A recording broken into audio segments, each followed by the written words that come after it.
You're watching Yale All Access on the Ivy League Digital Network. I'm here with Yale forward Justin Sears. Justin, thanks for joining us. Thanks for having me, guys. So you were coming in 4-0 on the season after a big weekend up at Cornell and Columbia. Took both games on the road.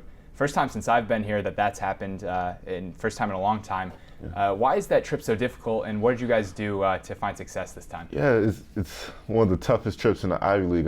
We have to go up to Columbia on Friday night, and notoriously we have not played well at Columbia. I think a factor in that is every time we play at Columbia, it's frat night, so the student sections always have a colorful commentary for us, and that kind of throws us off our game.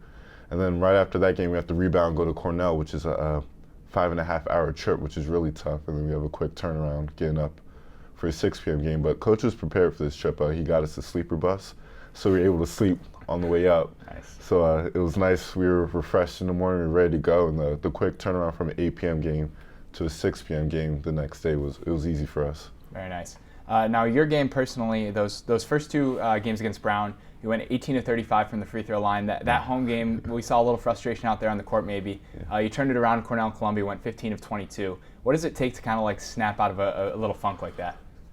Confidence and just your approach to it. It's all mental. It's an uncontested shot. It's an easy shot. So the week coming up, I got a lot of free throws up. Coaches played a lot of simulations and situations with me.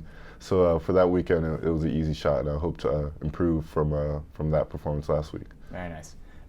Now you guys, Friday night against Columbia, you guys got out-rebounded, and then you went up to Cornell and you just killed them on the glass. What changes about the way you guys play when you're rebounding really well? It gives us second opportunities out there. So we're attacking the glass, we're physical, and Columbia, they stuck it to us on the glass last game. So the coaches, during the scout for the Cornell game, we knew the Cornell bigs were physical, so we wanted to be the first to attack and get after it. Rebounding's been really big for this team. You guys have the top rebounding margin in the Ivy League as of right now. A lot of that comes from your strength on the offensive side of the floor, getting offensive rebounds. Is that something that comes down to just having a lot of individual talent in that area? Is it a team philosophy? Where does that come from? It's a little bit of everything.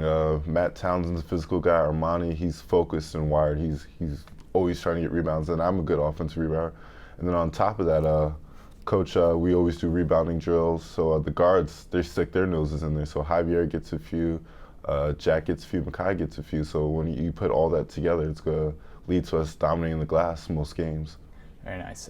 Now you obviously on the floor do most of your damage inside the paint, but for someone with maybe your physical profile and the numbers you put up, I was a little surprised to see you've shot just 19 threes in your time at Yale. Is that a part of your game you're actively working on a lot, and do you see at any point in the future at Yale maybe working that into the game plan a little more? Yeah, I feel I have range out the three, but it's not my strong suit right now. So I want to work on developing that with some time. Unfortunately, I was able to do that this summer because of the wrist injury.